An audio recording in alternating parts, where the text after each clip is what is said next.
뉴욕 증시가 민간 고용 지표에 대한 실망감과 유가 급등에 따른 부담으로 3월 마지막 거래일을 약세로 마쳤습니다. 다우는 50포인트 하락한 1856을 기록했습니다. 경기도 광명과 시흥권 그린벨트에 분당과 맞먹는 크기의 매머드 신도시가 들어섭니다. 정부는 이곳에 무주택 서민을 위한 보금자리 주택 6만 9천 가구 등 총 9만 5천 가구를 지을 계획입니다. 워크아웃을 진행 중인 금호타이어의 노사 협상이 최종 결렬돼 노조가 예정대로 파업에 들어가기로 했습니다. 노사는 기본급과 상여금 삭감 규모 등 핵심 쟁점에 대한 세부 내용을 조율하는 데 실패했습니다. 카드 결제 문화가 급속하게 확산되면서 지난해 민간 소비 지출에서 카드 결제가 차지하는 비중이 52.6%로 사상 최대치를 기록했습니다. 안녕하십니까. 출발 센증시의 최혜린입니다. 어제 코스피가 어렵사리 2달여 만에 올라놓았던 1700고지를 어이없이 하루 만에 내주고 말았습니다. 7포인트 빠진 1692로 약보합으로 끝이 났는데요. 무엇보다 1700 고점에 따른 부담도 있었지만 오후 들어서 예상은 했었는데 2월 경기 선행지수가 2달 연속 하락세를 보인 것이 일단 큰 악재로 작용하는 듯한 모습이었습니다. 3월 마지막 거래일 기관의 윈도우 드레싱도 기대를 했었지만요. 이같이 경기 선행지수가 2달 연속 꺾인 것을 확인하고 투신이 굉장히 많이 심리적으로 위축되는 듯한 모습이 나타났었는데요. 어제 양시장 마감지수 다시 한번 확인해 보겠습니다. 네, 코스피가 7포인트 떨어진 1692, 하루 만에 1700을 이탈했다 말씀을 드렸고요. 코스닥 역시 2포인트 정도 빠지면서 515선에서 끝이 났습니다. 아시아 증시도 딱히 그렇게 분위기가 좋지 못했는데요. 한번 확인해 보죠. 네, 일단은 중국에서 상해종합지수가 말이죠. 나흘 만에 조정을 받았습니다. 대만 같은 경우에도 6거래 만에 소폭 하락세로 전환하는 모습이 나타났고요. 일본이 최근 들어서 18개월의 최고치까지 찍었었죠. 니케이가 11,000선을 돌파하는 모습도 최근 들어 있었었는데 어제 살짝 숨고르는 모습이 있었습니다. 간밤에 글로벌 주식시장, 특별히 뉴욕은 어떻게 끝났을까요? 네, ADP 민간 부문 고용지표가 예상 밖으로 감소한 것으로 나타났습니다. 이번 들어서 고용지표가 가장 중요한 변수다 말씀을 드렸었는데요. 고용이 꺾이면서 뉴욕도 흔들릴 수밖에 없었습니다. 이 밖에 무디스에서 그리스의 은행 5곳을 대한 신용등급 강등 얘기도 나오면서 3대 지수 모두 다 하락했고요. 다우의 경우에도 1900선을 이탈하면서 마감됐습니다.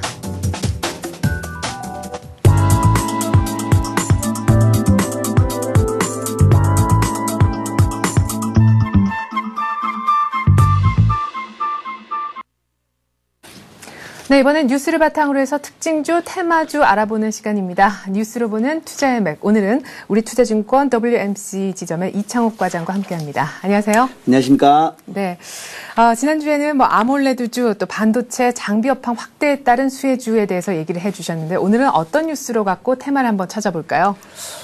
일단은 오늘 첫 번째 뉴스는 오늘도 IT죠? 아닙니다. IT라고 할 수 있나요? IT라고 할 수도 있을 수도 있는데 네. 일단 약간의 분야는 좀 다릅니다. 일단은 스마트폰 FMC라고 하는 FMC 확산에 따른 무선랜이 이제 만개하느냐 이런 네. 기사가 나왔습니다. FMC가 뭔가요? 그러니까 앵커님께서 혹시 그 070 그 전화를 혹시 아세요? 070이요? 한 번도 써보진 않았는데. 네, 일단 요즘 많이들 이제 이용하시는 네. 070끼리 하면 인터넷으로 연결돼서 네. 싼 요금에 이제 통화를 하게 되는 그런 이제 그런 건데 FMC는 뭐냐면 유무선 혼합해가지고 사용할 수 있는 그런 부분이 있습니다. 네. 즉 집에서 070을 쓰시다 보면은 집에서는 070을 써서 저렴한 통화를 하다가 밖에 나가게 되면은 핸드폰을 쓰게 되는데요. 일단 핸드폰을 쓸 때는 집을 나가자마자는 핸드폰으로 전환이 되고 집에 들어오면 070 전화로 이렇게 유선 통화로 이렇게 전환이 되는 그런 복합 서비스입니다. 네, 그러니까 또 들어본 것 같아요. 네. 예. 근데 이 뉴스가 다시 한번 좀 얘기를 해주시죠. FMC 이거 얘기를 듣다 보니까 뉴스를 잊어버렸네요. 예. 네, 스마트폰과 FMC, 그러니까 스마트폰이 확산됨에 따라서 기존의 3G, 그러니까 음성 데이터 그 전송에 대한 부분들 그런 것들이 되게 많이 확산이 됐었는데 네. 지금은 이제 거의 4G까지 이제 가게 되는 그런 전 단계라고 할 수 있습니다. 사실 3.5세대라고 할 수 있는데 네. 일단은 무선 데이터 서비스, 무선 데이터 그 전송에 대한 부분들이 상당히 많이 부각이 되고 있어요. 그래가지고 그 전에는 그냥 통화만 잘 됐으면 됐었는데 이제는 스마트폰이 되다 보니까 핸드폰으로 통화만 하는 게 아니라 그 네이버 이런 많은 웹사이트들도 보고 네. 인터넷도 하고 아니면 결제를 하고 이런 그렇죠. 많은 이제 다양한 부분들이 기존에 PC에서 하던 모든 것들을 핸드폰에서 하게 됐어요. 네. 이제 그런 부분들을 하다 보니까 기존에는 음성 데이터만 전송을 했으면 되게 뭐 그렇게 큰 부담 없이 다 됐던 것들이 이제는 데이터를 전송을 하다 보니까 상당히 과부하 걸릴 수가 있게 된 겁니다. 그렇죠. 그러니까 지금 3G 이런 전송망에서는 네. 그러다 보니까 지금은 이제 스마트폰이 앞으로는 더 확산될 건 너무 뻔한 그런 부분이기 때문에 그런 것들까지 다 해가지고 이제는 많이 무선망이라든가 와이브로 이쪽 해가지고 와이파이까지 해가지고 전체적으로 그런 망들을 늘리는 그런 시점이 아닌가 하는 그런 기사입니다. 예, 스마트폰 FMC 그러니까 유무선 통합 확산에 무선랜이 만개한다라는 뉴스를 가지고 저희가 이제 한번 테마를 찾아볼 텐데 어떤 테마들이 그렇다면 등장을 하게 될까요, 여기엔? 그러니까 전체적으로 뭐 그냥 딱 가장 간명하게 볼 수 있는 것들이 그러니까 그 중계기죠. 그러니까 옛날에 한때 가장 지금 무선 인터넷 시장에서 가장 활발하게 했던 게 그다음에 무선 인터넷망, 무선 랜이랑 그다음에 와이브로 이 두 가지 서비스가 가장 컸었어요. 네. SK텔레콤과 KT에서 그러니까 SK텔레콤과 KTF에서 이제 했던 그 부분이 무선 랜 시장이었었고 그다음에 나머지 이제 뭐 지역 뭐 이런 부분들 그런 데에서 와이브로를 많이 해가지고 했었는데 일단 무선 인터넷 같은 경우는 전국 뭐 망 상관없이 전화기만 되는 곳이면 다 됐었던 부분이 있었는데 네. 와이브로 같은 경우는 기본 이런 서울 이런 기지국이 있는 그런 곳들만 그렇죠. 많이 됐던 부분들이 있었습니다. 네. 근데 일단 요것들이 거의 많이 통합되는 분위기가 상당히 많이 강해져 있고 그런 상태에서 중요한 건 요런 것들을 하려면 결국에는 기지국들이 좀 있어줘야 되는 그런 부분이 좀 많이 커졌어요. 네. 그러니까 그런 기지국들을 설치하는 그런 장비 관련주들이 가장 많이 이제 부각을 받게 됐었고, 많이 이제 그 전에 이제 와이브로로 넘어가면서 이제 좀 약간 무선랜 쪽의 그 업체들이 상당히 약간 힘들었었는데, 이번에 이제 데이터 용량이 상당히 늘어나면서 다시 한번 수혜를 받지 않겠느냐라는 그런 부분이 있습니다. 네. 자, 그렇다면 무선 랜을 많이 이제 중계기를 공급하는 그런 업체 중에서 좀 유망한 그런 기업은 어떤 종목이라고 생각하시는지요? 일단 개인적으로 두 종목을 이제 말씀을 드릴 텐데, 그 전에 이제 뭐, 그 수혜주들은 이제 많습니다. 사실은 이제 그런 관련된 그런 회사들은 전부 다 그런 부분들이 있기 때문에. 네. 옛날에 포스데이터였죠. 포스데이터인데 이제 이 사명을 바꿔서 포스코의 자회사인데 포스코 ICT라는 회사와 네. 그 다음에 영후통신, KMW, 그 다음에 서원인텍, 서화정보통신, 그다음에 이노와이어, 에스테크, 기산텔레콤 이런 종목들이에요. 근데 전체적으로 예. 일단 대장주들은 뭐 이제 조금 이따 말씀을 드리겠지만 네. 전체적으로 종목들이 다 한꺼번에 많이 올라왔던 부분들이 있었습니다. 물론 이런 부분들이 부각을 받았기 때문에 올라왔던 부분들이 있었고요. 네. 근데 이제 그런 부분들 안에서 그냥 좀 대장주로 할 수 있는 그 두 종목을 좀 말씀을 이따 드리도록 하겠습니다. 네. 지금 이 종목 안에는 포스코 ICT도 포함이 되어 있는데 포스코 ICT 최근 들어서 그렇게 흐름이 좋지는 않았던 것 같기도 하거든요. 네, 예. 그러니까 요 근래 이제 흐름이 많이 안 좋았죠. 네. 그 전에 흐름이 엄청나게 좋다가 그렇죠. 그러니까 거의 한 두세 달 정도 엄청나게 크게 상승을 다들 하다가 요 며칠 사이에 저번 주에 나와가지고 제가 한 말씀드렸던 게 뭐였냐면 시장은 지금 실적 장세라고 이제 실적에 대한 모멘텀이 있는 그런 시장이라는 실적 발표가 있기 때문에 네. 그런 부분들과 함께 해가지고 이제 봐야 되는 그런 종목들 위주로 접근을 해야 한다라는 말씀을 드렸어요. 근데 지금 시장이 가장 간명하게 이제 박스권 뭐 어저께 약간 좀 밀리고 막 이런 모습들을 볼 때 사실은 1700을 강하게 돌파하기는 잠깐은 힘들겠구나라는 생각을 잠깐 했었는데 예. 그런 상황에서 박스권 안에서의 다시 움직임으로 돌아간다면 일단 그 전에 이제 이런 테마로 인해 가지고 움직였던 종목들이 사실 힘을 못 쓰게 됩니다. 네. 그런 부분들이 있어서 지금 당장은 당연히 실적 자체가 안 나오는 부분들이 있기 때문에 전기차라든가 2차 전지 이런 쪽들도 마찬가지예요. 네. 그러니까 기존에는 성장성으로 인해 가지고 많이 부각됐던 올랐는데. 그런 종목들이 실적이 나오니까 일단은 뭐 당연히 안 나온 건 다 알고 있었음에도 불구하고 네. 실질적인 실적이 나오니까 상당히 이렇게 안 나오나 하면서 이제 밀리는 그런 모습이 있습니다. 네. 근데 이런 종목들은 전체적 큰 트렌드 안에서 움직이는 것이기 때문에 한번 이렇게 꺾였다고 해서 그냥 이렇게 테마로 이제 한번 끝나는 네. 그런 것들은 아니고, 향후에 이제 다시 한번 또 이런 것들이 실질적으로 장비들의 모멘텀들, 수주를 한다거나 아니면 진짜 매출을 한다거나 이런 부분들이 있어가지고 실적에 진짜로 성장세로 나타날 수 있을 때 다시 한번 지속적으로 봐야 되기 때문에 그런 것들까지 해가지고 지금 당장은 좀 그렇지만 얼마 정도의 조정을 받았을 때는 다시 한번 접근해 보는 그런 흐름은 필요할 것 같습니다. 네, 오히려 조금 최근 들어서 약간 쉬는 듯한 모습도 있기 때문에 접근하기는 더 좋지 않나 싶기도 한데 말이죠. 일단 그렇다면 두 종목 정도 말씀을 하신다고 하셨으니까 어떤 종목인지 두 개 얘기를 한번 들어보자고요. 일단 영호통신입니다. 영호통신 같은 경우는 RF 중계기를 만드는 회사예요. 그러니까 한마디로 말해서 그냥 중계기 가장 핵심적인 부분입니다. 핵심적인 그런 중계기를 만드는 회사고 실질적인 혜택도 가장 많이 받을 수 있는 그런 부분이 있습니다. 영어통신 같은 경우에 이제 가장 중요하게 이제 생각을 하셔야 되는 게 뭐냐면 영어통신은 기본적으로 지금 우리나라에서 매출을 많이 내는 게 아니라 일본에서 올해 같은 경우에 거의 한 80% 이상 올해 일본에서 매출을 내고 있습니다. 그리고 이제 올해 같은 경우도 77% 이상의 매출이 일본에서 일어날 건데 중요한 게 지금 우리나라가 IT 강국이라고 많이들 말씀을 이제 하고 있고 많이들 그렇게 알고 계실 거예요. 그러니까 일본보다 사실 더 앞서가고 있지 않느냐라는 생각도 가끔 하실 수도 있습니다. 근데 이제 무선 인터넷 쪽에 대한 데이터 전송에 대한 부분들은 사실 일본이 조금 더 많이 앞서고 있어요. 그러니까 우리나라랑 약간 그 방향이 달랐던 부분들이 있기 때문에 그쪽으로 이제 갔던 부분들이 있고 그래서 이제 일본 쪽에다가 먼저 이렇게 납품을 해서 일본은 지금 먼저 선행해서 그 과부하가 먼저 걸려있는 상태거든요. 3G에서. 근데 이제 그래서 먼저 선행적으로 4G로 인한 투자들이 지금 먼저 선행되고 있는 부분들이 있습니다. 우리나라는 아직 그런 부분까지 가고 있지 않기 때문에 일본 쪽에서 먼저 이런 품질이라든가 이런 제품에 대한 이런 가지는 성과와 이제 좀 좋은 제품이라는 그런 인증을 받게 되면 실질적으로 우리나라 나중에 4G로 넘어갈 때 당연히 좋은 혜택을 받을 수가 있습니다. 그런 부분에 있어서 영어통신 같은 경우에 상당히 큰 의미 있는 그런 매출들을 하고 있고요. 그리고 우리나라 RF 시장, 중계기 시장의 상당히 큰 부분을 이제 나중에 차지할 수 있는 그런 부분이 있지 않겠느냐라는 생각을 하고 있습니다. 그리고 궁금합니다. 차트.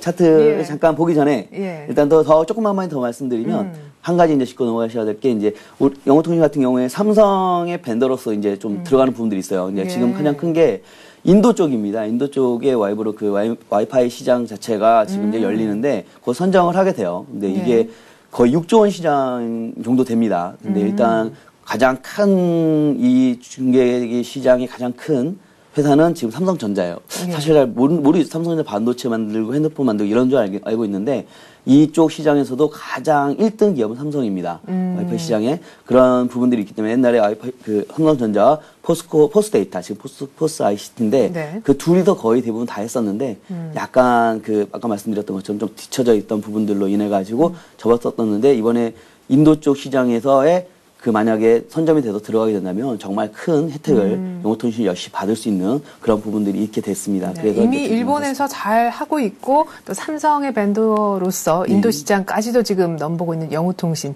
이제 얘기 충분한가요? 그러면은 가격 설명 좀 부탁드리죠. 자, 영어통신이 쭉 올라오다가 지금 약간의 조정이 있는 것 같지만 많이 내리진 않았어요. 네, 일단은 전체적으로 이제 영어통신 같은 경우에 말씀드렸던 것처럼 매우 다 이제 좋습니다, 사실. 매우 다 좋은 흐름이기 때문에 일단 기본적으로 딱 보여도 계단식이죠. 계단식으로 이제 올라왔던 부분이 상당히 컸습니다. 이 전형적인 이 우상향하는 일목균형표에서도 볼 수 있듯이 여기서는 꺾인다고 하는 지금 시그널이 하나도 없어요. 지금 호행스팬 같은 게 좀 약간 밀리는 그런 모습들이 볼 수 있는데 이건 전체로 다시 한번 또 올라가면 또 다시 계단식으로 갈 수 있는 부분들이 있기 때문에 만약 이 전저점을 깨지 않으면은 충분히 지속적으로 봐도 되지 않겠냐라는 생각이 들어서 일단은 접근을 했고요. 물론 문제는 이제 거래량이에요. 거래량이 이제 상당히 많이 줄었다는 게 이제 좀 의미가 있는데 오늘은 좀 약간 많은 것들이 뜨네요.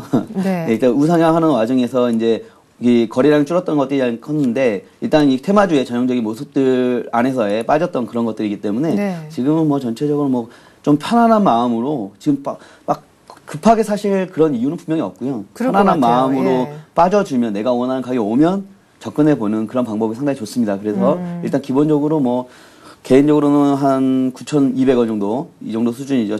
저점 깨지 않는 수준까지 좀 내려와주고 이제 조정을 충분히 받았다고 생각해가지고 이 일목균형표상 이 위쪽 구름대 위쪽 정도 수준에서는 반등 한번 있지 않겠느냐 생각해 9,200원에서 9,300원 정도 사이에서 한번 접근을 해보시는 게 가장 좋으실 것 같고요. 반등한다면 어디까지? 네, 반등한다면 전고점에 대한 부분 방금 전에 말씀드렸듯이 우상향하는 그래프들은 전체적으로 전고점에 대한 도전은 계속 있을 수 있습니다. 그런 부분들이 있기 때문에 그리고 모멘텀도 분명히 있을 수 있기 때문에 일단은 전고점을 돌파하는 한 12,000원 정도를 목표가로 제시를 한번 해보고요. 그다음에 중요한 건 좀 발빠른 접근이 좀 필요해요. 이런 것들은 테마주기 때문에 빠져주면은 또 어디까지 빠질지도 모르고 또 이 정책적인 부분들의 변화로 인해 가지고 빠질 수도 있는 거기 때문에 그런 큰 변화들은 있다면 그런 잘 챙기시고요. 네. 전저점이 깨면 상당히 좀 오랫동안 횡보를 할 수 있는 그런 부분이 있기 때문에 손절은 한 8,800원 정도 말씀을 드리도록 하겠습니다. 네, 자 이렇게 해서 영후통신 얘기를 한번 들어봤습니다. 길게 얘기를 들어봤는데 종목 하나 얘기밖에 못했네요. 빨리 다음 거 하나만 더. 네. 예. 뭐 이제 다른 부분들은 거의 뭐 기본적으로 뭐 비슷하기 때문에 네. 뭐 특별히 드릴 말씀 별로 없습니다. 이제 두 번째 종목은 웨이브 일렉트로입니다. 네. 일단 요거 같은 경우는 전력 증폭기입니다. 그러니까 한마디로 말해서 아까 지금 RF 중계기 안에 들어가는 이제 부품이라고 볼 수 있는데요. 그러니까 조금 더 증폭시키는 그런 역할들을 하는 그런 부품이에요. 네. 네, 그걸 만드는 회사인데 일단 기본적으로 지금 이제 계속 말씀드리지만 포지 쪽으로 이제 넘어가는 그런 부분들이 분명히 있습니다. 포지 쪽으로 넘어가는 부분들에 있어서 이제 YMX 이제 넘어가는 그 부분에서 아까 지금 RF 중계기랑 이런 것들이 다 혜택을 받는 것처럼 네. 웨이브 일렉트로도 상당히 이제 혜택을 받을 수 있고 이제 중요한 건 이제 다른 왜 그러면 영어통신 말고 얘도 또 다시 봐야 되냐 이런 부분에서는 그쵸? 뭐냐면 예. 일단 전환을 하게 될 때 사실 뭐 전부 다 한 통째로 이걸 갖다가 바꾸거나 이렇게 되면은 사실 비용이 많이 들겠죠. 비용이 많이 들는 부분들이 있습니다. 그렇기 때문에 조금 더 그냥 효율적으로 전력을 증폭해가지고 조금 더 많은 것들을 좀 쏴주면 되는 그런 부분이 있기 때문에 얘네만 조금 더 업그레이드 시키는 그런 방법을 쓸 수도 있어요. 그런 부분들을 한다면 얘네들이 상당히 혜택을 받을 수 있고 그리고 이제 그 전에 이제 기지국 역할을 했던 부분들이 많이 있었던 이제 중계기들에 대한 부분들이 RRU라고 하는 그런 제품이 있습니다. 이제 소형 기지국 역할을 해주는 그런 부품을 그런 걸 만드는 회사인데 이런 것들이 실질적으로 기지국 역할을 대신해 줄 수 있는 그런 부분들은 나타난다면 수요도 상당히 크게 늘어날 수 있는 부분들이 있기 때문에 이 종목을 갖다 말씀을 드리려고 이제 가지고 나왔습니다. 네. 자, 중계기 안에 들어가는 증폭기 사업을 하고 있습니다. 웨이브 일렉트로. 사실 뭐 영후통신 웨이브 일렉트로 전부 다 저희가 그냥 와이브로 테마로 많이 익숙한 그런 종목인데요. 웨이브 일렉트로도 차트를 잠깐 보죠. 비슷한가요, 모양이요? 네, 전체적으로 뭐, 그러니까, 좀 전에 앵커님께도 말씀하신 포스코 ICT 뭐 이런 다른 기산텔레콤 뭐 다른 많은 부분들에서 큰 차이는 이제 뭐 그렇게 많이 있는 게 아니라 종목이 뭐 많이 올랐다가 조정을 좀 크게 받았다. 그러니까 변동성의 문제지 실제로 방향성은 거의 비슷합니다. 우상향하는 그래프 거의 만들고 있고 쭉 이어지는 그런 흐름들이고 전체적으로 뭐 그냥 딱 봐도 그냥 아 여기서 꺾이기는 좀 어렵겠구나라는 생각이 드실 거예요. 네, 그래서 항상 이런 종목들은 좋은 게 뭐냐면 감명한 흐름이 있습니다. 그러니까 내가 만약에 이걸 살려고 노력한다면 서두르지만 않으면 좋은 가격에 살 수가 있어요. 그러니까 그 대신 이제 뭐 이게 무너진다고 생각을 하시지 않으셔야죠. 그러니까 그 대신 무너진다고 하면 바로 손절매를 하고 이런 방법이 가장 중요합니다. 그러니까 뭐냐면 가장 중요한 정고점 깨지 않는 한도 안에서 옆으로 횡보를 하면서 조정을 받아주면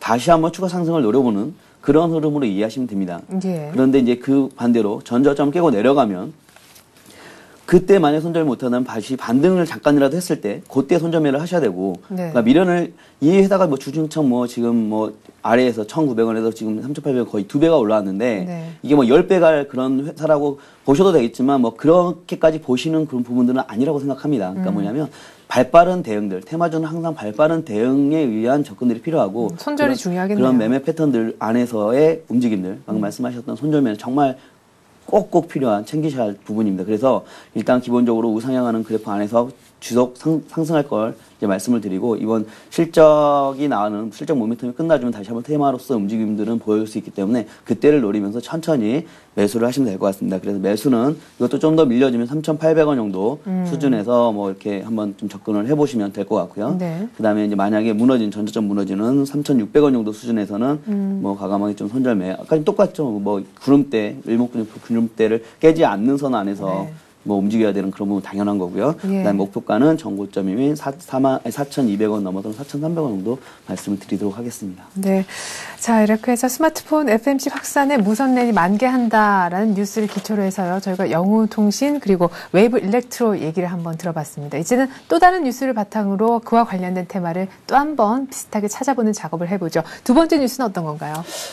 두 번째 뉴스는 손안의 정보센터 증강현실이 대세가 되다라는 기사입니다. 네, 증강현실? 증강현실이라는 거 많이 아실 거예요. 사실은 이제 그 생소한 느낌인데 아마 아이폰을 사용하시는 분들은 아마 다 아시고 정말 많이 좋아하고 이런 게 어딨어 막 이런 생각을 하시는 그런 종목입니다. 아니 그런 어플리케이션이에요.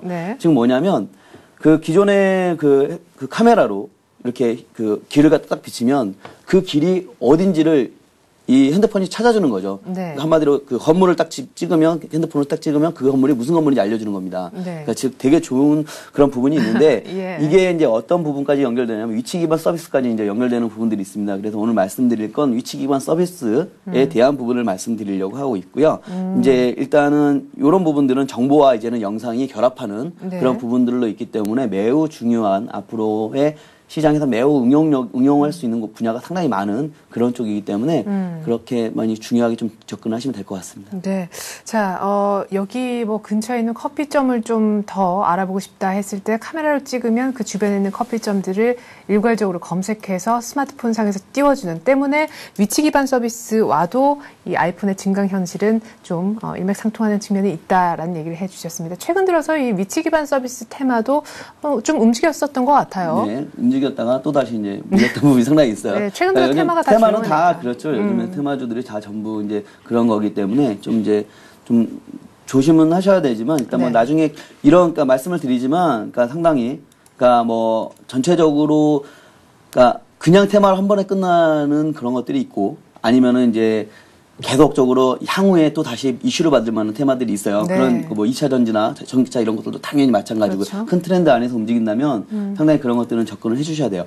일단은 지금 이 위치 기반 서비스 이런 부분들을 조금 더 말씀을 드리면 그 관련된 종목들 같은 경우들은 이제 좀 큰 종목들이 사실은 맞아요. 그러니까 뭐냐면 네. NHN이나 다음이라든가 왜냐하면 지금도 하고 있죠. 그러니까 맵에 네. 대한 서비스들을 하고 있기 때문에 거기서 조금 더 앞서 나가서 이제 조금 더 이제 커지는 그런 부분들이 있기 때문에 이제 크게 이제 말씀을 드리면 가장 혜택을 받을 수 있는 건 NHN이랑 다음 그다음에 네. SK텔레콤, KT 그렇죠? 전체적 큰 그런 서비스라는 그런 회사들이에요.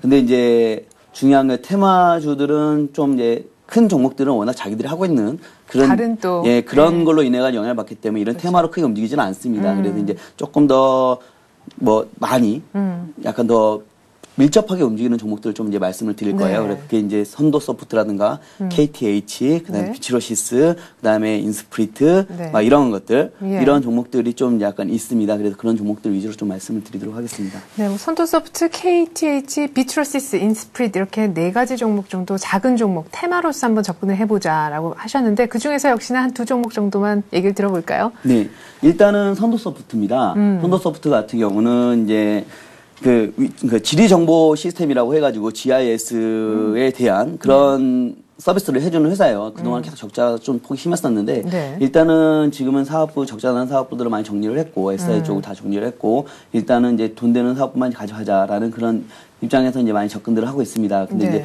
중요한 게 LBS라는 그런 부분들이 이제 상당히 커졌는데 네. 그런 쪽으로 같이 해가지고 스마트폰 시장에서는 이제 킬러 어플리케이션은 이제 거의 한마디로 말해서 지금 뭐 GPS도 이제 핸드폰으로 다 되고 이제 많이 그런 부분 상당히 커졌거든요. 이제 네. 그런 부분들까지 해가지고 실질적으로 얘네가 그 우리나라 GIS인가 지리 정보 서비스 그러니까 지리 맵 같은 거 전부 다 얘네가 전부 다 하고 있거든요. 얘네가 우리나라 시장의 70%를 지금 점유하고 있어요. 지금 얘네는 선도소프트죠? 예, 그렇죠. 예, 예, 동사 네. 죄송합니다. 그러니까 어쨌든 이런 동사 같은 경우는 이제 좀 그렇게 70% 점유하고 있는 그런 부분들이 있기 때문에 상당히 앞으로 이 시장이 좀 더 커질 수밖에 없는 시장이라고 볼 수 있어요. 근데 그렇게 된다면 상당히 이쪽 동사도 이제 좀 더 큰 매출적인 부분에서 이익 성장이 낮지 않겠냐라는 그런 부분들이 있기 때문에 좀 접근을 해볼 필요가 있습니다. 네. 일단 차트 한번 보시고 예. 더 얘기를 말씀드리겠습니다. 자, 거래가 예, 확 일단 줄었네요. 가장 큰 문제는 일단은 거래가 없다라는 거죠. 이제 거래가 많이 없던 부분들이 상당히 커졌기 때문에 그런 것들이 크고 네. 일단은 전체적으로 그 증강현실 한번 얘기 나오면서 이제 아이폰 올라가면서 쭉 올라갔었는데 전체적으로 이게 매출이 뭐 급격하게 늘겠느냐라는 우려감으로 인해 가지고 쭉 밀렸던 부분이 있습니다. 근데 이제 6월 이후에 이제 아이폰 4G 나오고 이런 부분들이 있으면 상당히 또 다시 한번 이런 주목을 받을 수 있는 부분들이 있지 않겠느냐라는 그런 부분들이 있고요. 네. 정부 국가 공간 정보 사업에서 2015년까지 4조 1천억 투입 계획이 지금 현재 이제 발표를 했어요. 이제 그런 부분까지 해가지고 한다면 아무리 못해도 이쪽 분야에 이쪽에 그 점유율을 70% 차지하고 있는 이 동사로서는 충분히 혜택을 받을 수 있고 지금 국가 공공기관 쪽에 대한 그런 모든 그런 GIS 쪽에 대한 납품은 이쪽에 다 하고 있거든요. 네. 그렇기 때문에 그쪽에서까지 다 좀 더 매출의 이익 성장세가 나타난다면 주가는 여기서 조금 한 번 더 레벨업을 할 수 있기 때문에 이것도 종목 마찬가지입니다. 그러니까 편안하게 매수해가지고 기다리면 주의를 딱 보셔도 아시다시피 거의 주가 흐름이 별로 없습니다. 그러다가 다시 한번 올라갈 수 있는 한 번씩 이슈 받으면 올라갈 수 있는 부분들이 있기 때문에 네. 편안하게 뭐 3,200원 정도 전 고점 정도 이 정도 수준 라인 정도에서 한 번쯤 접근하시면 될 것 같고 중요한 건 저번에 똑같이 말씀드렸던 것처럼 뭐 3,000원 무너지고 빠지면 또 다시 많이 오랫동안 행보할 수 있기 때문에 좀 그때는 손절매를 하고 목표가는 뭐 간단하게는 한 4,000원, 좀 길게는 한 4,500원 정도 생각하면 되실 것 같습니다. 네. 자, 선두소프트 같은 경우 차트가 조금 변동성이 있는 것 같으니까 특히나 좀 손절에 신경을 써 주시기 바랍니다. 저희가 뉴스 바탕으로 해서 테마를 조금은 작은 종목들, 빨리빨리 움직일 수 있는 발이 가벼운 종목들을 얘기를 하고 있기 때문에 특히나 손절가가 화면에 나갈 때는 종목만 적지 마시고요. 항상 손절가 가격을 같이 좀 메모하시면 좋을 것 같습니다. 자, 한 종목만 얘기를 더 들어보죠. 예, 나머지 한 종목은 인스프리트입니다. 사실 뭐 위치 기반 서비스가 쟤네도 하나 막 이런 생각을 할 거예요. 사실 예. 요즘에 워낙 안드로이드 폰 관련해가지고 이제 움직였던 부분들이 상당히 컸던 그런 종목입니다. 네. 안드로이드 폰 관련 플랫폼 사업을 하고 있고요. 네. 그다음에 이제 전체적으로 지금 좀 이슈를 받을 만한 그런 모멘텀들이 상당히 많이 있습니다. 삼성전자에 납품하고 KT와 계약을 하고 이런 부분이 상당히 많이 있습니다. 네. 그런 것들까지 다 해가지고 상당히 좋고 그리고 이제 중요한 건 뭐냐면 위치 기반 서비스를 다시 이제 뭐 나중에 뭐 안드로이드는 따로 말씀을 드릴 기회가 있으면 더 다시 말씀을 네. 드리겠지만 일단은 오늘 위치 기반 서비스에 대한 부분을 말씀을 드리려고 하고 있기 때문에 네. 위치 기반 서비스가 어떤 연관이 있냐 이 자회사가 있습니다.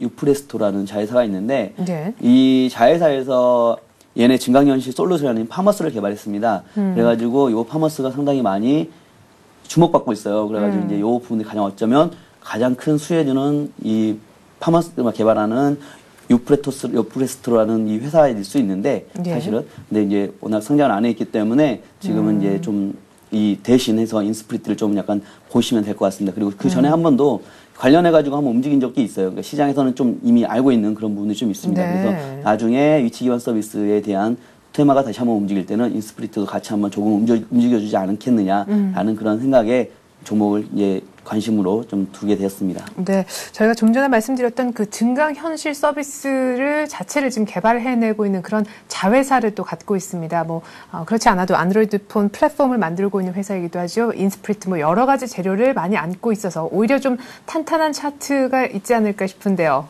예, 일단은 예, 차트 한번 보시겠는데요. 매우 그렇습니다. 그러니까 진짜 전체적으로 많이 횡보를 했어요. 좀 많이 고점 돌파하고 나서 이렇게 쭉 횡보했던 부분이 있습니다.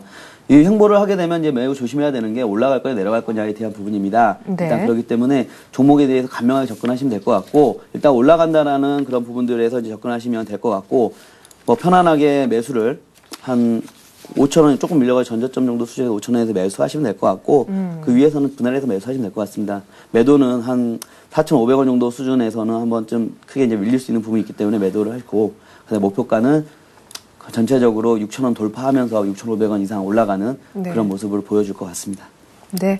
자, 이렇게 해서요, 손안의 정보센터 증강현실이 대세가 된다라는 뉴스를 기초로 해서 저희가 선두소프트, 인스프리트 얘기를 들어봤습니다. 이렇게 해서 오늘 뉴스로 보는 투자의 맥은요, 우리투자증권 골드넛 WMC 지점의 이창욱 과장과 함께 했습니다. 잘 들었습니다.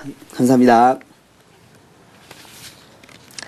네, 오늘이 4월의 첫 거래일이 시작이 되는 날입니다. 지금 장 개장을 약 한 1분 정도도 남겨두지 않고 있는데요. 어제 1700이 깨져서 안타까웠는데 오늘 아침에 다시 회복이 가능할까요? 뉴욕 증시 분위기는 괜찮았는데 말이죠. 예상 지수 확인해 보겠습니다.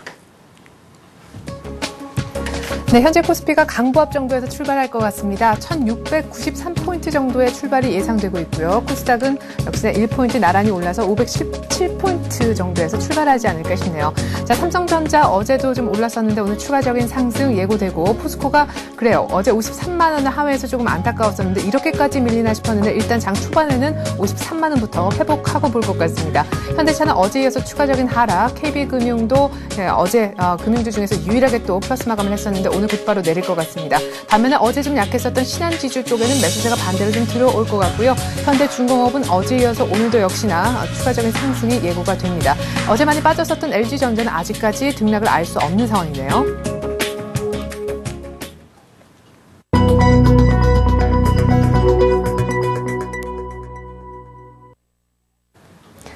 네, 4월 1일 목요일 우리 주식시장 이제 막 개장을 했습니다. 동시호가 상황 속에서는 어제 안타깝게 이탈했었던 1700이 시초가에서 회복될 분위기는 아니었습니다.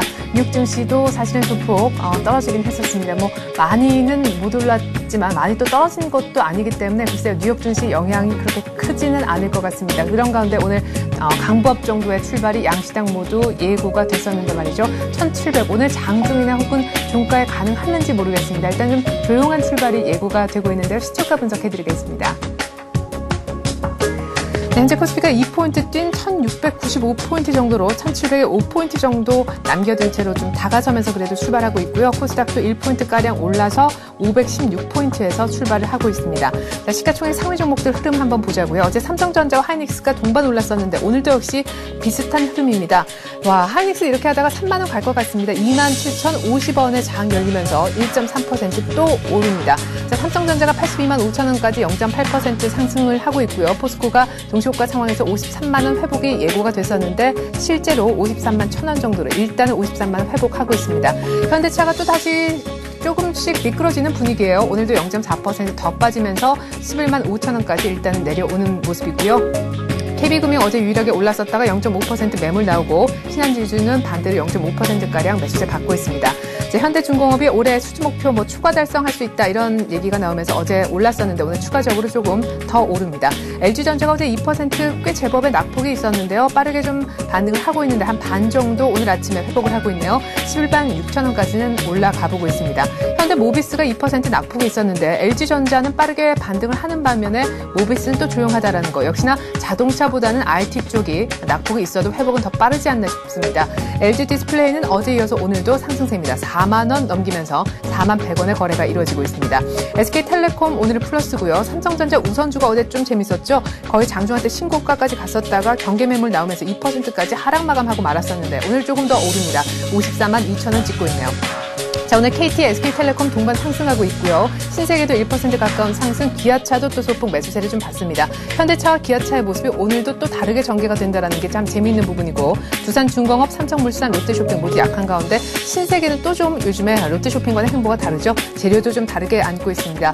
삼성생명 관련해서 지금 지분을 많이 안고 있는 신세계 54만 2천 원의 거래가 이루어지고 있습니다. 삼성전기가 참 오늘 또 눈에 띄는군요. 역시나 오늘 아침 특징주가 아닐까 싶은데요. 어제 사상 최고가 경신하면서 11만 5천 원에 마감이 됐었는데 오늘 1,500원 더 추가로 오릅니다. 대한생명도 이제 슬슬 오르는 분위기입니다. 지금 장 열린 지 약 한 3분 정도가 흘렀는데요. 코스피가 7포인트 뛰면서 1,700을 가리키고 있습니다. 코스닥은 아주 짧게 분위기만 보죠. 자, 2포인트 올라봤지만 520선 회복은 안 되고 있는데 전반적으로 다 보합세입니다. SK 브로드밴드가 약간 조용하고요. 다음과 CJ 오쇼핑에 1% 이상 매물이 나오고 있습니다. 동서 소디풀 신소재 1.5%가량 오르고 있고 SK컴지도 1% 이상 매수세 받습니다. 서부트럭터미널이 1%가량 내리는 가운데 전반적으로 좀 조용하다 하겠고요. 인터파크가 2% 정도 급등하는 것이 특징적이네요. 네, 현재 코스피가 정확히 1,700입니다. 이때 전문가는 이 장을 어떻게 보는지 1,700 이상으로 오늘 안착이 가능하다고 내다보는지 자세한 분석 들어보기로 하죠.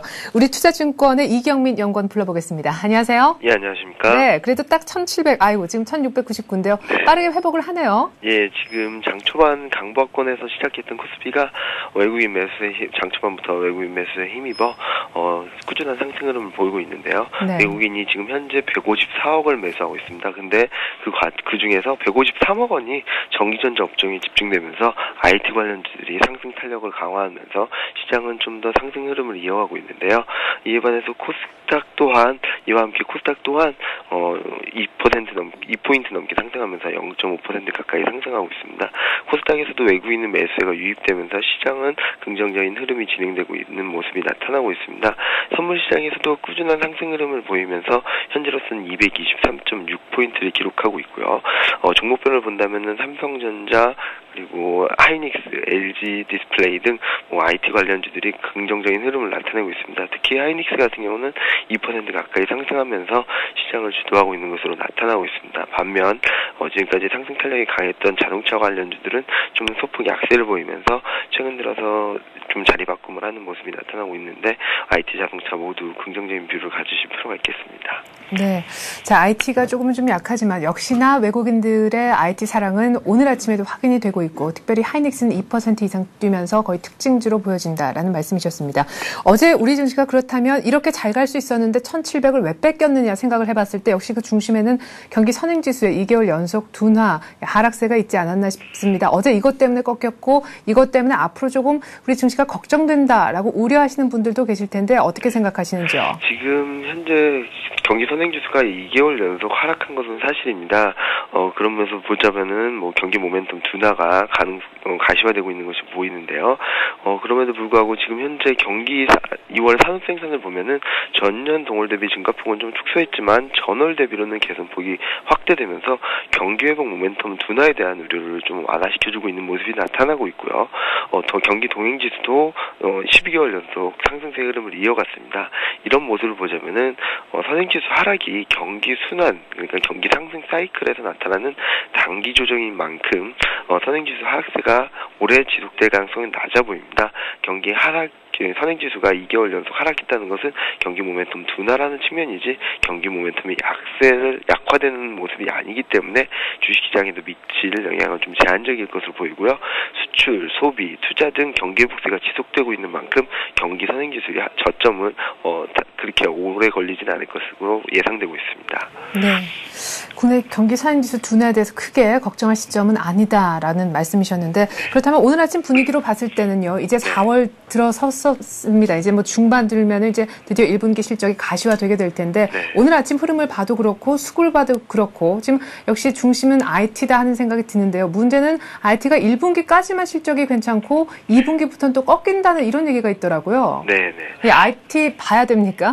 네, IT 자동차 같은 경우는 지금 현재 긍정적인 뷰를 계속 유지하는 것이 좋다고 보고 있습니다. IT 자동차는 글로벌 경기 회복세에 맞물려 수요 증가에 따른 긍정적인 흐름이 나타날 것으로 예상되고 있고요. 전일 발표된 산업경기 개선세에 있어서도 반도체, 자동차 등 수출 호조 품목들이 생산 호조세가 지속되고 있고 글로벌 수요 회복 그리고 수출 성수기 진입에 따라 가지고 산업 생산과 맞물려서 수출주에 대한 긍정적인 흐름은 지속될 것으로 예상되고 있습니다. 특히 업종별 추이를 보면은 IT, 자동차, 경기 소비자 같은 경우는 실적 개선세보다 주가 반영도가 낮은 모습이 보이면서 12개월 포워드 PER이 하락하고 있습니다. 이는 실적 기대감이 선반영되었다기보다는 실적 개선세보다는 주가 반영도가 좀 낮다고 볼 수 있겠습니다. 결국 단기적으로는 서로 자리를 바꿈을 한다든지 아니면은 서로 앞서거니 뒤서거니 하면서 IT 자동차들이 시장을 선도할 것으로 예상되는 상황에서 상승 추세는 이어갈 것으로 보이고요. 글로벌 경기 회복세가 지속적으로 진행되는 가운데 국내 수출 관련 지표들도 여전히 견조함에 따라 가지고 수출주에 대한 매력도는 여전히 높다고 볼 수 있겠습니다. 네, 잘 들었습니다. 여전히 IT는 좀 유망하고 관심 있게 지켜봐야 된다라는 얘기셨습니다. 우리 투자증권의 이경민 연구원과 함께했습니다. 고맙습니다. 네, 감사합니다. 네, 자 계속해서 채권 시장과 외환 시장 역시 분위기를 좀 체크를 해봐야 되겠죠. NH 투자 선물로 움막아서요. 전소영 연구원을 한번 불러보겠습니다. 안녕하세요. 네, 안녕하세요. 네, 어제 원달러 환율 4월 내리더니만 어제는 또 소폭 올랐습니다. 오늘은 얼마에 출발하고 있나요? 네, 오늘 외환시장은 30전 하락한 1131원에 시작하고 있습니다. 어제 환율은 개장 이후에 소폭의 상승 국면을 유지한 뒤에 결국에는 전일보다 1원 20전 상승한 1131원 30전에 마감됐는데요. 일시적으로는 1130원까지 밀리면서 개입 경계감이 심화되었습니다. 그렇지 않아도 최중경 필리핀 대사의 경제 수석 발탁 소식에 시장은 아래쪽에 대한 부담을 크게 느끼는 모습이었습니다. 자, 환율이 나흘 만에 올랐었는데 고환율 정책을 추진을 해왔던 말씀하셨던 최중경 전 기획재정부 차관이 이제 경제수석 자리에 내정이 됐다라는 소식이 원달러 환율을 또 나흘 만에 끌어올리지 않았나 싶습니다. 오늘 일단 출발은 그렇게 큰 폭으로 움직이는 것 같지는 않은데 오늘 좀 조용할까요? 예, 일단 그동안 지속적으로 지켜봐왔던 유로달러 환율이 유럽의 신용등급 소식들이 지속적으로 위협하고 있음에도 불구하고 1.35선까지 올라와서 안정되는 추이입니다. 그래서 오늘은 엔화에 대해서 조금 언급해 볼까 하는데요. 달러엔이 이동평균선이 수렴하는 과정을 거치면서 92엔 초반에 지루한 공방이 이어지다가 결국에는 위쪽으로 방향을 잡으면서 그 속도가 무섭습니다. 일단 시장에서 기술적으로 봐왔던 레벨인 92.70엔이 열리면서 중기적으로 추가 상승이 가능하다는 판단입니다. 있습니다. 일본에서 해외 자산 투자에 눈을 돌리고 있다는 점과 그리고 일본의 양적 완화 정책이 지속되고 있다는 점이 엔화의 추가 약세를 가능하게 하는 요인인데요. 일단 단기적으로는 연고점이 93.77엔 돌파를 눈앞에 두고 있지만 주간 60 이동평균선에 맞닿아 있으면서 단기 저항으로 작용할 것으로 보이고 이 저항이 월간 22평선과도 맞닿아 있기 때문에 쉽게 뚫리기는 어렵습니다.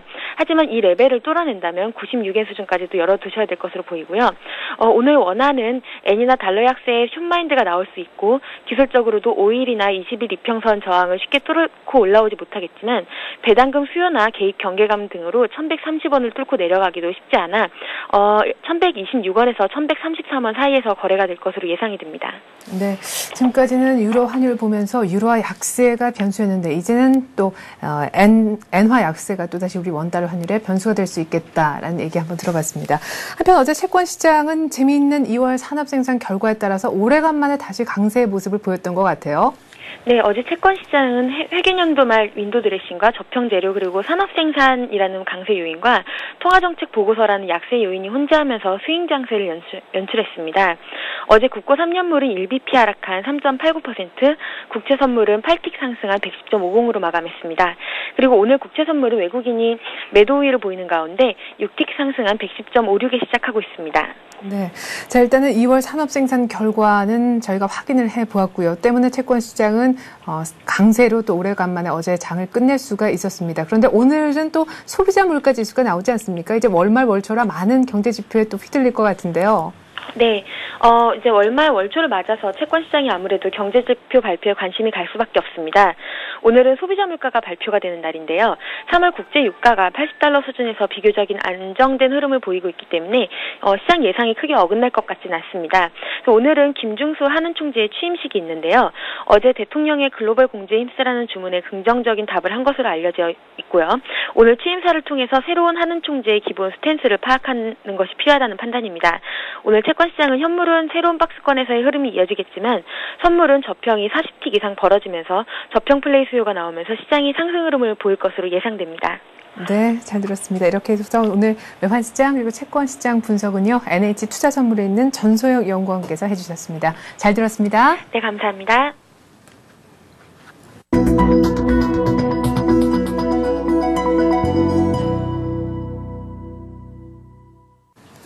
네, 이 시각 시장 흐름보다 발빠르게 짚어보고 투자 전략까지 세워보는 시간입니다. 오늘의 출발 전략, 오늘은 박교용 S셋 이사를 전화로나마 만나보죠. 안녕하세요. 예, 안녕하세요. 네, 자, 외국인들이 매수를 해주면서 오늘 아침 다시 1700을 찍었다가 다시 소폭 내려와서 1699포인트. 그래서 참 빠르게 회복을 한다. 그리고 외국인들의 힘이 역시 중요하구나라는 생각이 드는데 말이죠. 일단 오늘 수급적인 측면부터 분석을 좀 해주실까요? 예, 일단 오늘 보시면은, 선물 시장에서 외국인들이 722 계약 원치, 72 계약을 샀고, 또한 주식에서도 164억 원치 지금 순매수를 기록하고 있습니다. 그로 인해서 어저께 하락했던 주가 지수가 다시 좀 반등해서 1700 근처까지는 갔는데, 중요한 점은 1700선을 안착하고서 1700선 위에서 얼마나 버텨주느냐가 관건이 되겠습니다. 전일 보시면은 뉴욕 증시가 3월 민간 고용 지표가 예상보다 크게 악화된 요인으로 좀 하락 마감했죠. 그 요인이 좀 국내 증시가 1700선 돌파에 좀 걸림돌로 작용할 것으로 예상되어집니다. 네. 즉 국내 증시가 이 경기 선행 지수 하락이 2개월 연속 기록을 하고 있습니다. 결국 어저께 그래서 1700선을 넘겨줬는데 오늘 역시도 1700선 돌파는 쉬워 보이지만은 않습니다. 그리고 또한 3월 이후 주식형 펀드 환매가 이제 많이 좀 나오기 때문에 그러한 요인도 주가 지수 발목을 잡는 요인으로 잡겠습니다. 그리고 또한 옵션 만기가 둘째 주 목요일 날 있죠. 8일 날 옵션 만기인데 옵션 만기 때 또 외국인의 패턴을 눈여겨보셔야 할 것인데 왜냐하면 외국인들이 주식은 계속해서 사들이고 있는 반면에 옵션 시장에서는 하락의 포지션을 취하고 있기 때문입니다. 즉 풋옵션을 많이 사들였죠. 따라서 옵션 만기 때 외국인들이 지금 사들인 주식을 대량으로 내다 팔고 옵션을 풋옵션의 가격을 끌어올리는 그런 술수를 부릴 수도 있습니다. 따라서 옵션 만기일 마지막 순간에 시청자 여러분들은 잘 보셔야 되고 그 이후로 이제 외국인들의 패턴에 눈여겨보셔야 합니다. 따라서 앞으로 일주일간은 좀 관망세로 보시고 일주일 후에 이제 여러분들은 시청자 여러분들은 이제 추세 흐름을 보시고서 판단하시는 것이 바람직해 보입니다. 일단 지표 지수를 보시면은 차트를 보시면은 지금 종합 주가 지수에 여러 가지 각종 지표를 좀 제가 넣어봤습니다. 볼린저 밴드하고 스토캐스틱이라는 지표를 넣어봤는데요. 볼린저 밴드를 넣어본 결과 지금 주가 지수가 볼린저 밴드 상단에 위치하고 있습니다. 볼린저 밴드 상단에 위치하면은 이제 차트 분석상 매도 신호이거든요. 그렇기 때문에 이 주가 지수가 1700 돌파가 당분간은 어렵다 이렇게 말씀드리고 싶습니다. 만약에 1700선을 돌파하고자 한다면은 약 일주일 후에나 가능하지 않을까 싶어지고요. 그리고 스토캐스틱 분석에 의하면은 스토캐스틱 같은 경우는 80에서 100 사이가 되면은 매도 신호입니다. 그런데 국내 증시를 보시면은 스토캐스틱 90에서 100 사이까지 올라갔다가 지금은 꺾이는 흐름을 보여주고 있습니다. 따라서 스토캐스틱 상단에 위치하면서 하락을 하고 있기 때문에 일단은 한 일주일간 정도는 관망세를 보이시다가 일주일 후에 외국인들의 패턴을 눈여겨보시는 것이 바람직해 보입니다.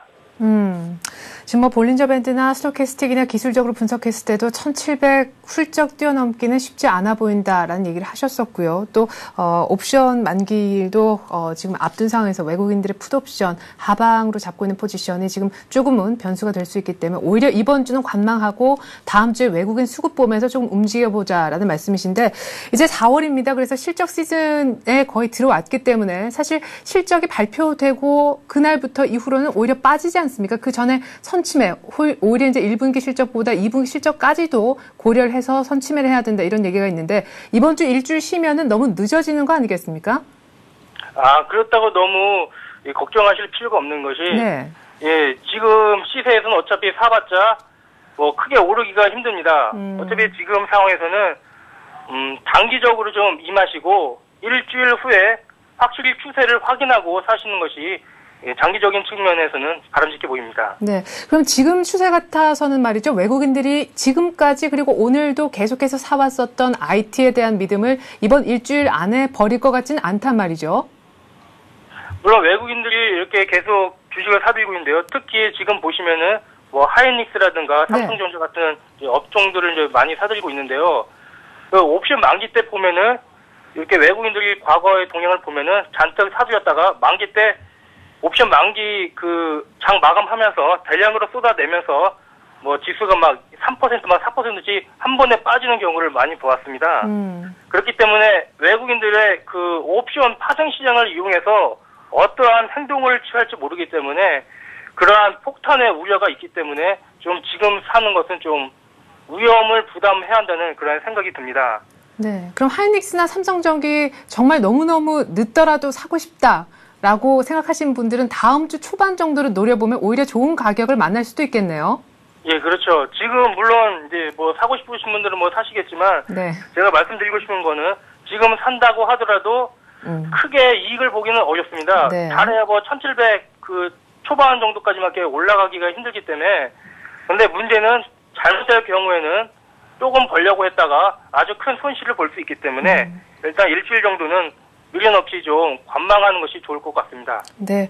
저는 개인적으로 바라면요. 우리 박기용 SSD 이사님은 옵션 만기일 때 한 이 시간대쯤 다시 한번 좀 전화를 해보고 싶다 싶네요. 어쨌거나 한 주 쉬어보자. 확실한 이유 잘 들었습니다. 고맙습니다. 예, 감사합니다. 네. 현재 코스피가요, 1700 정도 장 열리자마자 5포인트 정도 회복을 해서 장이 1695포인트에 열렸다가 1700 회복을 했었는데 지금 다시 1699, 1700 왔다 갔다 합니다. 외국인들이 지금 장 열린 지 20분 정도 만에 180억 정도 사주고 있고요. 무엇보다 선물을 1000계약 정도 사주면서 오래간만에 프로그램이 차익, 비차익, 그리고 전체적으로 모두 다 매수 우위를 기록하고 있습니다. 문제는 장 중에 1700 그리고 종가 기준 맛을 봤지만 1700 안착이 언제 되는가 이것이 아닌가 싶습니다. 저는 잠시 후 마켓앤센 증시로 다시 오겠습니다. 고맙습니다.